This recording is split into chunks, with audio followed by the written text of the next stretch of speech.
Hello दोस्तों, स्वागत है आपका मेरे यूट्यूब चैनल फैक्ट्स फैक्ट्री में, जहां आज हम पढ़ने वाले हैं फ्लूइड मशीनरी बुक के टरबाइन चैप्टर का पार्ट फ्रांसिस टरबाइन।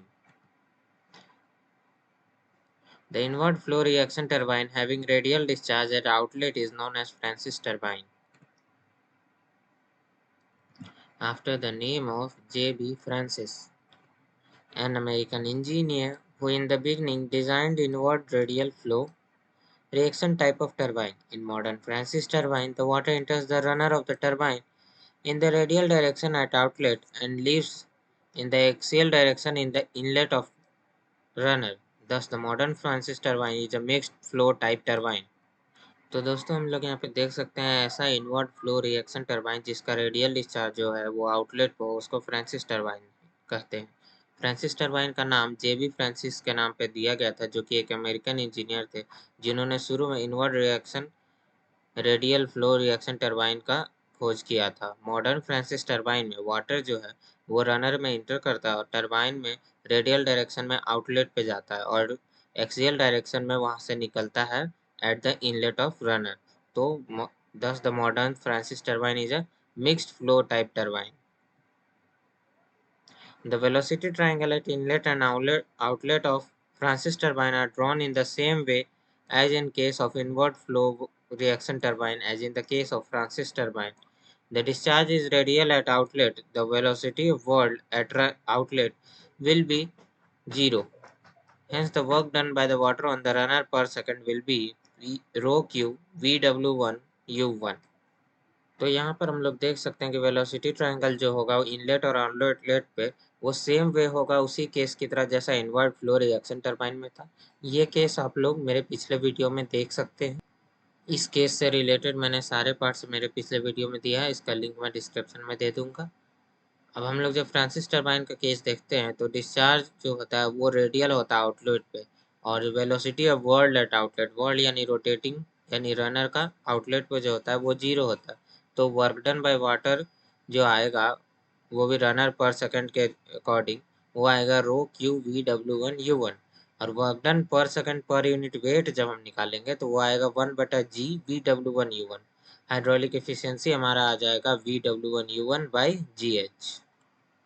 तो दोस्तों, ये हो जाएगा हमारा हाइड्रोलिक एफिशिएंसी का formula.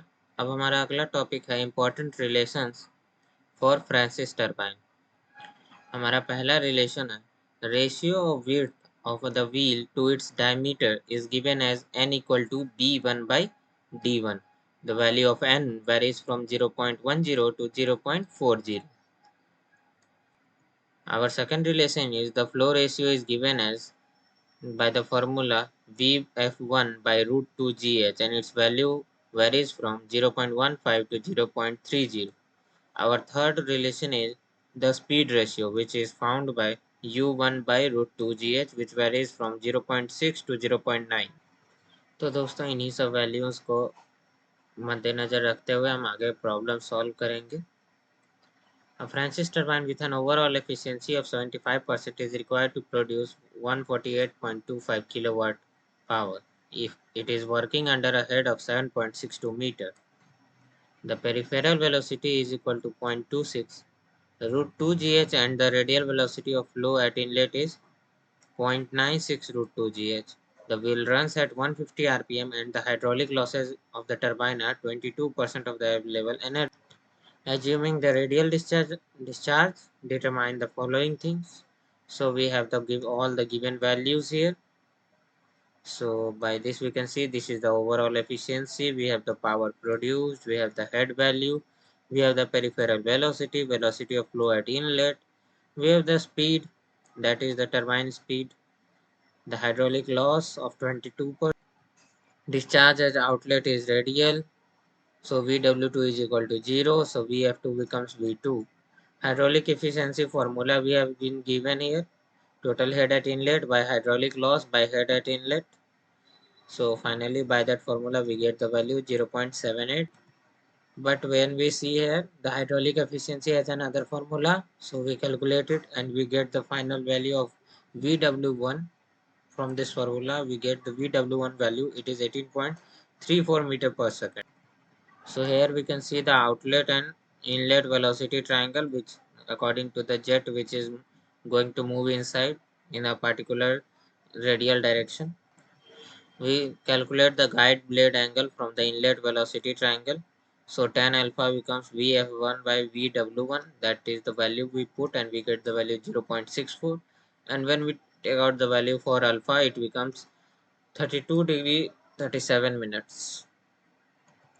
The wheel vane angle at inlet, that is theta. So for theta, when we calculate the value by putting all the corresponding values in the formula, we get 37 degree and 44 minute and 4 seconds. Diameter of wheel at the inlet we get, that is 0.4047 meter.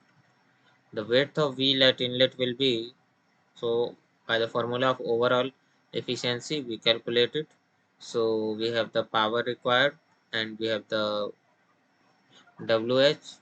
So we'll put all the values according to it, and you don't have the Q value.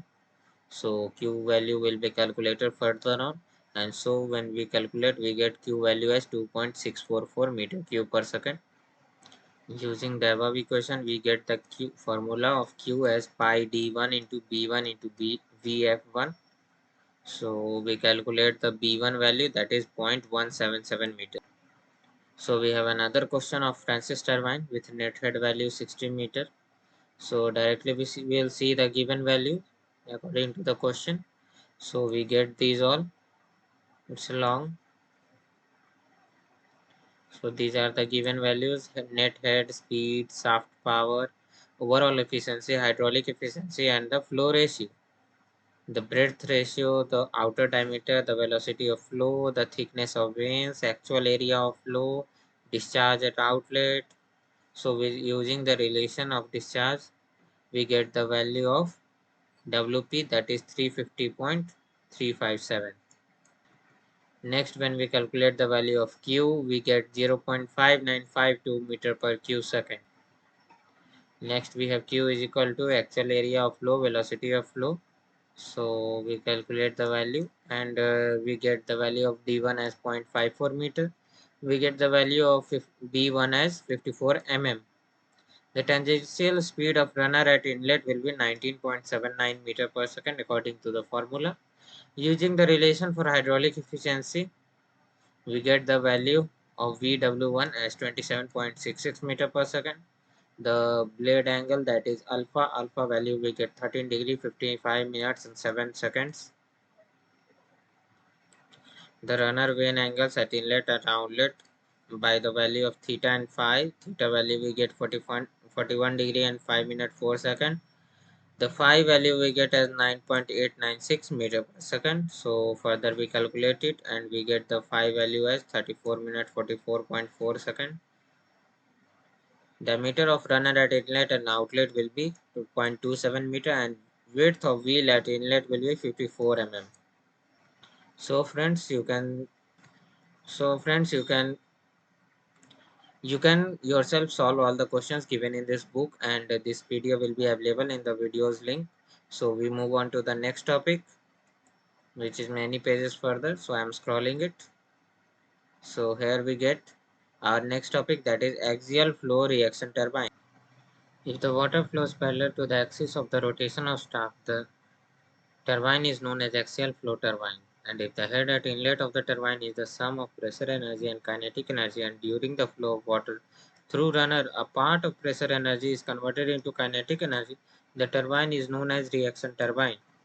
अगर पानी जो है वो axis of rotation of shaft, यानी कि rotating shaft जो है उसके एक्सिस के अगर पैरेलल से फ्लो करे, तो जो टरबाइन है उसको एक्सियल फ्लो टरबाइन कहते हैं। और अगर हेड जो है वो इनलेट पे ऑफ टरबाइन जो हुआ, वो जो है वो प्रेशर एनर्जी और काइनेटिक एनर्जी का जोड़ है, जिसमें कि पानी का फ्लो होने पर रनर के थ्रू पास करता है, और ये प्रेशर एनर्जी का एक पार्ट है जो कन्वर्ट होता है काइनेटिक एनर्जी में। इस टरबाइन को हम लोग रिएक्शन टरबाइन कहते हैं। For axial flow reaction turbine, the shaft of turbine is vertical. The lower end of the shaft is made larger, in which is known as hub or boss. The vanes are fixed on the hub, and hence hub acts as a runner-off for axial flow reaction turbine. The following are the important type of axial flow reaction turbine. Axial flow reaction turbine में जो rotating shaft होता है, यानी कि जो पूरे turbine को घुमाता है, उसको वर्टिकल रखते हैं। जो नीचे का एंड होता है वो बड़ा बनाया जाता है, जिसको हम लोग हब या बॉस बोलते हैं। जो वेन्स है वो फिक्स होता है हब पे, और हब जो है वो एक्ट करता है रनर की तरह, जो कि एक्सियल फ्लो रिएक्शन टरबाइन में होता है। हमारे पास दो types of axial flow reaction turbine है। पहला है हमारे पास प्रोपेलर टरबाइन, और दूसरा है हमारे पास Kaplan turbine. When the vanes are fixed to the hub and they are not adjustable, the turbine is known as propeller turbine. But if the vanes on the hub are adjustable, the turbine is known as Kaplan turbine. तो दोस्तों यहाँ पे simple सी बात कही गई है कि hub पे जो वेन्स फिक्स्ड हैं, अगर वो नॉन एडजस्टेबल हैं तो उनको हम प्रोपेलर टरबाइन कहेंगे, और अगर वेन्स जो हैं वो एडजस्टेबल हैं तो टरबाइन कहलाएगा कैप्लन टरबाइन। अब दोस्तों हम देख सकते हैं कि कैप्लन टरबाइन जो है वो वी कैप्लन के नाम पे दिया गया था, जो कि एक ऑस्ट्रियन इंजीनियर थे। This turbine is suitable where a large quantity of water at low head is available. Figure 18.25 shows the runner of a Kaplan turbine which consists of a hub fixed to the shaft. On the hub, the adjustable vanes are fixed as shown in figure 18.25। तो देख सकते हैं दोस्तों, हम लोग ये Kaplan turbine का runner है, और यहाँ पे ये जो वेन्स हैं ये एडजस्टेबल होते हैं। ये शाफ्ट जो है वो वर्टिकल में रोटेट करते रहता है। ये हमारा हब हो गया, या बॉस कह सकते हैं हम इसे। ये टरबाइन जो है वो उस जगह सुटेबल होता है जहाँ पे बहुत ज़्यादा अमाउंट ऑफ पानी जो है वो लो हेड पे अवेलेबल होता है, यानी कि इस सेक्शन में। कैप्लन टरबाइन का मेन पार्ट्स है scroll casing, guide vane mechanism, hub with the vanes और runner of the turbine, and draft tube. Figure 18.26 shows all the main parts of a Kaplan turbine. The water from penstock enters the scroll casing and then moves to the guide vanes. From the guide vanes, the water turns through 90 degree and flows axially through the runner as shown in figure 18.26। तो हम लोग देख सकते हैं first part हमारा है scroll casing, जिसका direction यहाँ दिखाया हुआ है। ये हमारा स्क्रॉल केसिंग है। अगला हमारा गाइड वेन मैकेनिज्म, तो गाइड वेन हमारा इस पोर्शन में लगा हुआ है। अगला हमारा हब विथ वेन्स और रनर ऑफ द टरबाइन, तो ये हमारा बीच का पार्ट हो गया। ये रनर वेन्स है और यहीं पे रनर ऑफ द टरबाइन लगा हुआ। अगला हमारा जो चीज़ है वो है ड्राफ्ट ट्यूब, वो इस सेक्शन में। वाटर जो है वो पेन स्टॉक से एंटर करके स्क्रॉल केसिंग में जाता है, और तब वो जाता है गाइड वेन में। और गाइड वेन से वाटर जो है वो 90 डिग्री पे रोटेट होके, यहाँ से 90 डिग्री पे पानी रोटेट होता है, और एक्सियली जो है वो रनर में गिर जाता है। The discharge through the runner is obtained as the value, that is the inlet and outlet. As we see here, the formula is given Q equal to pi by 4 d naught square minus dB cube into Vf1, where we have d naught is equal to outer diameter of the runner, dB is diameter of the hub, and Vf1 is velocity of flow at inlet. So the inlet and outlet velocity triangles are drawn at the extreme edge of the runner vane corresponding to points 1 and 2 as shown in the figure above. तो हम लोग देख सकते हैं दोस्तों कि inlet और outlet velocity triangle बनाया जाता है एक्सट्रीम एज पर, यानी एकदम कोने पर, ताकि उससे कॉरस्पॉन्डिंग रनर वेन बना सके हम लोग। और क्यू का ये हमारा फॉर्मूला आया, और ये हम लोग फॉर्मूला फिर से देख सकते हैं, main components of a Kaplan turbine. ये पूरा फिगर हो गया आपका। हमारा अगला टॉपिक है सब इम्पोर्टेंट पॉइंट्स फॉर प्रोपेलर या Kaplan turbine. The following are the important points. तो हमारा जो पेरीफेरल वेलोसिटी है इनलेट और आउटलेट पे वो इक्वल होता है, तो हमारा वैल्यू आ जाता है पाई डी नॉट एन बाई 60, जहाँ पे डी नॉट हमारा आउटर डायमीटर ऑफ रनर है। Velocity of flow eight inlet and outlet जो है वो इक्वल रहता है, और एरिया ऑफ फ्लो भी इनलेट और आउटलेट पे सेम रहता है, जिसका वैल्यू है pi by 4 D not square by minus dB square. अब हमारे पास यहाँ पे एक न्यूमेरिकल है, तो हम लोग देखेंगे इसे। Kaplan turbine working under a head of 20 meter develops 11,772 kilowatt shaft power. The outer diameter of the runner is 3.5 meter and hub diameter is 1.75 meter. The guide blade angle at the extreme edge of the runner is 35 degree. The hydraulic and overall efficiencies of the turbines are 88% and 84% respectively. If the velocity of whirl is zero at outlet, determine the runner of vane angles at inlet and outlet at the extreme edge of the runner and the speed of the turbine. तो हम यहाँ पे देख सकते हैं given values हमें दिया हुआ है। हेड की वैल्यू 20 मीटर है, शाफ्ट पावर हमें दिया हुआ है, आउटर डायमीटर दिया हुआ है, हब डायमीटर दिया हुआ है, गाइड ब्लेड एंगल दिया हुआ है जो कि है 35 डिग्री। दोनों एफिशिएंसी हमें दिया हुआ है। वेलोसिटी ऑफ वर्ल्ड आउटलेट जो है वो 0 है। तो यूजिंग द रिलेशन हम जब ओवरऑल एफिशिएंसी निकालेंगे तो वर्ल्ड पावर का वैल्यू हमें मिल रहा है। एक्चुअल में हम यहाँ पे Q का वैल्यू निकाल रहे हैं जो हमें नहीं पता है, तो वो है 71.428 मीटर क्यूब पर सेकेंड। अब Q का वैल्यू का फॉर्मूला हम यूज़ करते हैं और उस वैल्यू को पुट करते हैं, जिसकी मदद से हम लोग VF1 का वैल्यू निकालते हैं जो कि होता है वेलोसिटी ऑफ इनलेट। तो इनलेट वेलोसिटी ट्रायंगल से tan अल्फा बराबर VF2 बाई VW1। तो इस तरह से हमारे पास वैल्यू आ जाता है 4.14 मीटर पर सेकेंड VW1 का वैल्यू, क्योंकि इस बार हमें tan अल्फा का वैल्यू दिया हुआ है।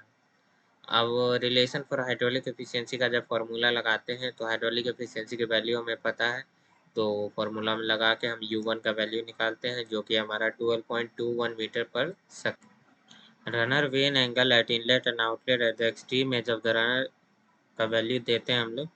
Theta is equal to 78 degree 58 minutes.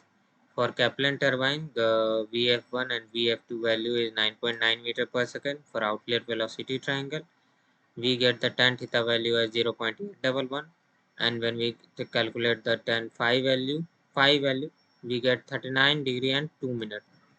So speed of the turbine is given by the formula U1 is equal to U2 is equal to pi d naught by n, pi d naught into n by 60.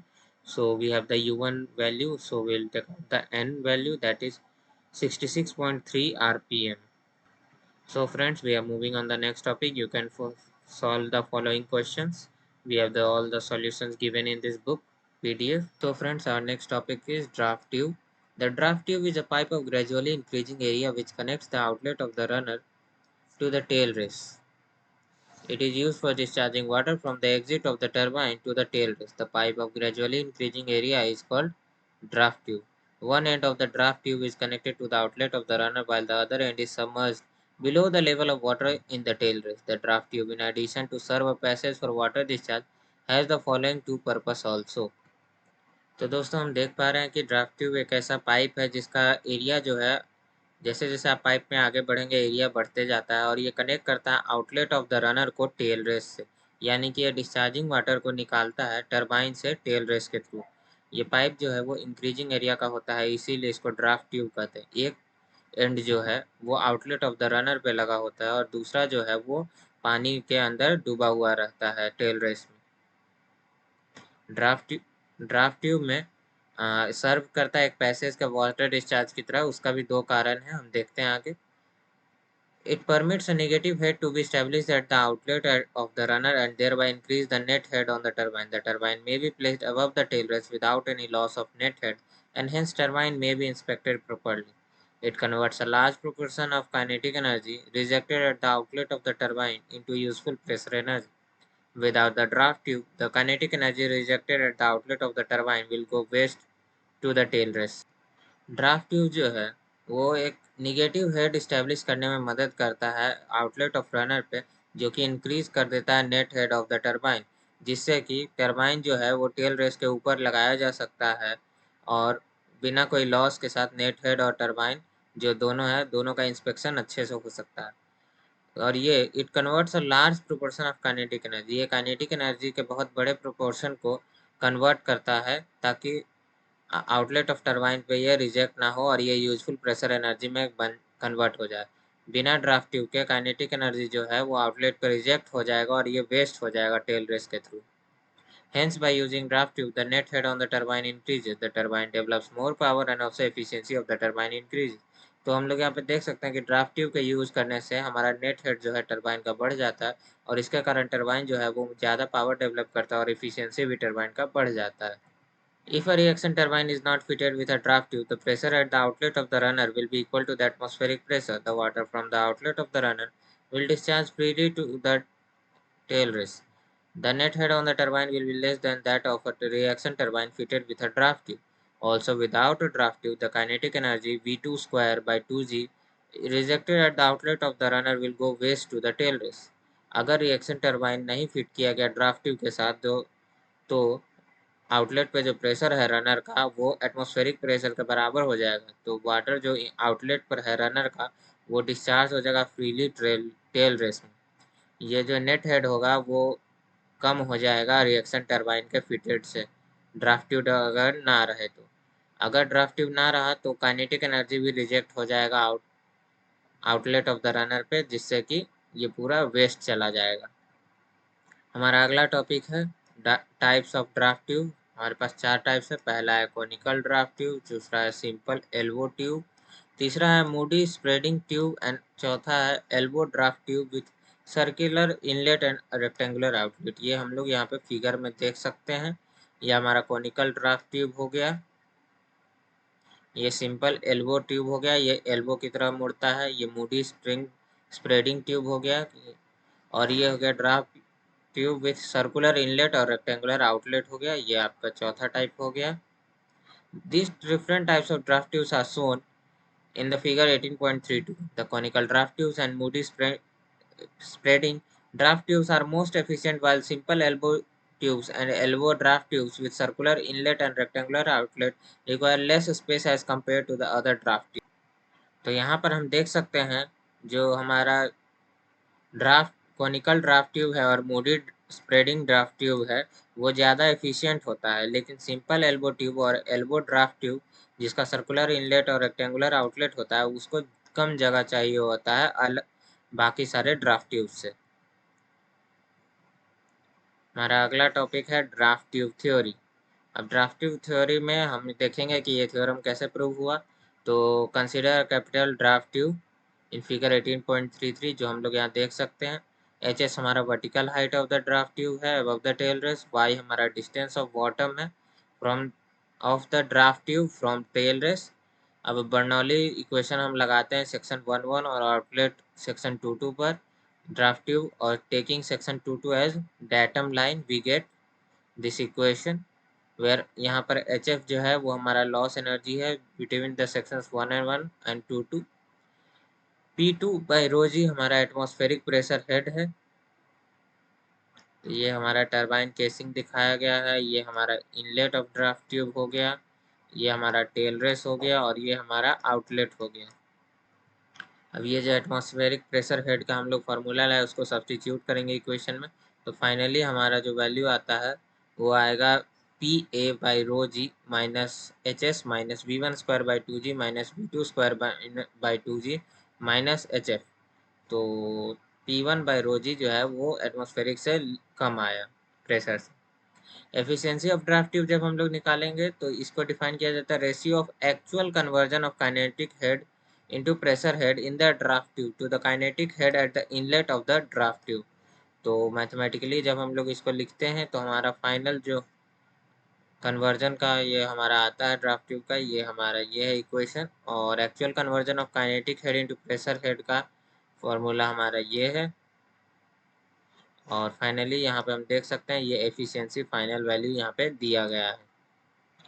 तो दोस्तों अब हमारे पास draft tube से related questions हैं, तो हम देखेंगे ये question. A water turbine has a velocity of 6 meter second per second at the entrance of the draft tube and a velocity of 1.2 meter per second at the exit. For friction loss 0.1 meter and a tail water of 5 meter below the entrance to the draft tube. Find the pressure head at their entrance. तो हमारा velocity at inlet outlet और friction loss हमें दिया गया है, तो इसको हम बर्नौली इक्वेशन में पुट करेंगे। तो हम देख रहे हैं कि यहाँ इक्वेशन में वैल्यू पुट करने के बाद हमारा V2 जो है वो हमें दिया हुआ है ना, और ये हमारा एटमॉस्फेरिक हेड का फार्मूला हो गया, तो Z2 हमारा 0 दिया हुआ। तो फाइनली जब हम कैलकुलेट करते हैं सब्सटीट्यूट किए वैल्यू यहाँ, तो ये वैल्यू आया और इसको कट करते हैं। तो if P A by rho g जो है अगर उसको 0 लेंगे तो P1 by rho g as a vacuum pressure head आएगा जो इनलेट बन जाएगा, और अगर पी ए बाई रो जी का वैल्यू 10.3 मीटर ऑफ वाटर लेते हैं तो P1 बाई रो जी जो है वो absolute pressure of the head at inlet हो जाएगा। तो फाइनली हम यहाँ देखते हैं कि P1 बाय रोजी का वैल्यू हमारा फाइनल -6.6616 मीटर आएगा। निगेटिव साइन का मतलब है कि वैक्यूम प्रेशर हेड है। तो दोस्तों बाकी टॉपिक्स की तरह यहाँ भी क्वेश्चंस दिए गए हैं, आप इसको सॉल्व कर सकते हैं। हम चलते हैं अपने नेक्स्ट टॉपिक पे जो है specific speed.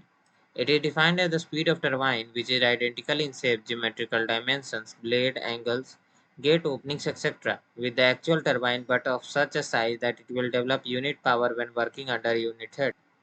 It is denoted by symbol H, Ns. The specific speed is used in comparing the different types of turbine, as every type of turbine has a different specific speed. In MKS units, the unit power is taken as 1 horsepower and the unit head as 1 meter, but in SI unit power is taken as 1 kilowatt and unit head as 1 meter. तो specific speed of turbine को हम लोग define कर सकते हैं। ये एक ऐसा स्पीड है जो कि आइडेंटिकल इन शेप होता है, इसका ज्योमेट्रिकल डायमेंशन होता है, ब्लेड एंगल होता है,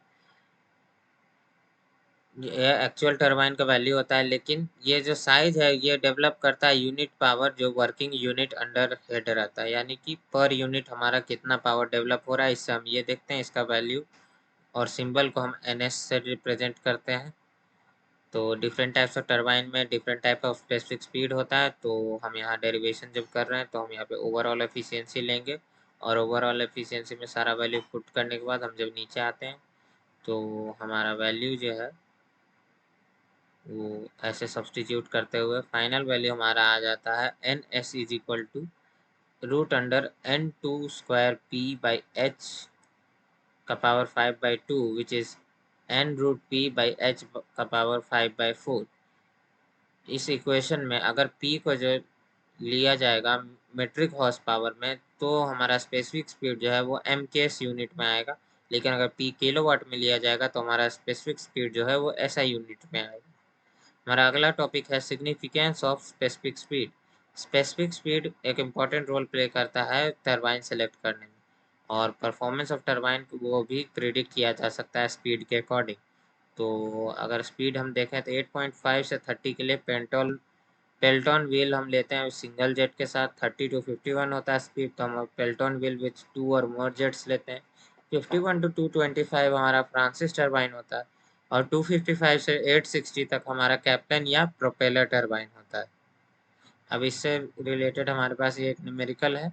A turbine develops 7,225 kilowatt power under a head of 25 meters and at 135 RPM. Calculate the specific speed of turbine and state the type of turbine. तो हम जब स्पेसिफिक स्पीड निकालेंगे तो हमारा वैल्यू आया 205.28। तो हम यहाँ से देख सकते हैं कि हमारा जो स्पेसिफिक स्पीड SI में आया वो 51 से 255 के बीच में है, तो ये फ्रांसिस टरबाइन होगा। तो ये 205.28 का वैल्यू आया। तो दोस्तों इसी तरह से हमारा और न्यूमेरिकल्स दिया गया है, हम इसको कैलकुलेट कर लेंगे हर क्वेश्चन में। हमारा अगला टॉपिक है unit quantities. In order to predict the behavior of a turbine working under varying conditions of head, speed, output, and gate opening, the results are expressed in terms of quantities which may be obtained when the head on the turbine is reduced to unity. The conditions of turbine under the unit head are such that the efficiency of turbine remains unaffected. The following are the three important unit quantities which must be studied under unit head. हमारा पहला है unit speed, दूसरा है unit discharge और तीसरा है हमारा unit power. तो बिहेवियर ऑफ टरबाइन अगर हमको पता करना है तो उसके लिए जो भी वेरिंग कंडीशन होते हैं हेड, स्पीड या फिर आउटपुट या गेट ओपनिंग का, तो ये सारा रिजल्ट को अगर हमको निकालना है और वेरीफाई करना है तो हम लोग सारा वैल्यू को यूनिटी पे ले आते हैं, ताकि जो कंडीशन ऑफ टरबाइन है वो पर यह यूनिट हेड हमें पता चल जाए, जिससे हम एफिशिएंसी और सब कुछ को अनअफेक्टेड रखते हुए अपना काम कर सकें। तो यूनिट स्पीड को डिफाइन किया जाता है speed of turbine working under a unit head, it is denoted by NU, और एक्सप्रेशन ऑफ यूनिट स्पीड भी NU होता है। तो U हमारा टेंजेंशियल वेलोसिटी है, N हमारा स्पीड ऑफ टरबाइन है H हेड के अंदर। तो इस तरह से टेंजेंशियल वेलोसिटी, एब्सोल्यूट वेलोसिटी भी निकाल लेंगे हम लोग। फिर जब फाइनल वैल्यू निकालते हैं तो NU का वैल्यू हमारा N/√H आता है। इसी तरह से यूनिट डिस्चार्ज का भी वैल्यू होगा, तो वो हम देख लेते हैं, वो है हमारा QU/Q√H। और यूनिट पावर जो है इसको डिनोट करते हैं पी यू सिंबल से। यहाँ पे पी हमारा पावर डेवलप्ड है, एच हमारा head of water on turbine है, और क्यू जो है वो discharge through turbine under head H है। तो हमारा फाइनल वैल्यू पी यू का आ गया, वो है पी बाई एच का पावर 3/2। अब यूज ऑफ यूनिट क्वांटिटीज हम लोग कहाँ करते हैं, अगर if turbine is working under different head, the behaviour of turbine can be easily known as the values of unit quantities from the value of unit speed, unit discharge and unit power. तो इन तीनों के basic value से हम पता कर सकते हैं कि बिहेवियर ऑफ टर्बाइन क्या होगा। तो दोस्तों आज के टॉपिक के लिए बस इतना ही। आगे पढ़ने के लिए हमारे अगले वीडियो को ज़रूर देखें। Thank you.